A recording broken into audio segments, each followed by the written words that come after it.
আসসালামু আলাইকুম প্রিয় বন্ধুরা, কেমন আছেন? আশা করি অনেক ভালো আছেন।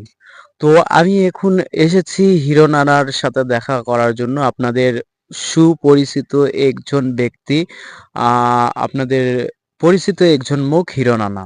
তো হিরো নানার কথা শুনলাম তিনি অসুস্থ, জ্বর সর্দি হয়েছে তার। তো আপনারা সবাই তার জন্য দোয়া করবেন। আর হিরো নানার মুখ থেকে ছোট্ট করে কথা শুনবো তার অসুস্থতা নিয়ে। সালামু আলাইকুম প্রিয় দর্শক।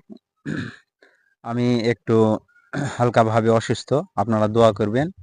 আপনাদের দোয়ায় আল্লাহ যেন আমাকে সুস্থতা দান করে। তো আমার আগামী শুক্রবার থেকে রেগুলার আমার ইউটিউবে ভিডিও চলবে। ইউটিউবে হিরো নানা আইডি খোলা রয়েছে। হিরো নানা নামে ইউটিউবে আমি কাজ করব। অবশ্যই আপনারা ইউটিউবে আসবেন, আমার ভিডিও দেখবেন এবং এই আরিফ রাজকে সহযোগিতা করবেন। সকলকে জানাই ধন্যবাদ। আচ্ছা, হিরো রানাকে অনেক ধন্যবাদ আমাদের সাথে কথা বলার জন্য।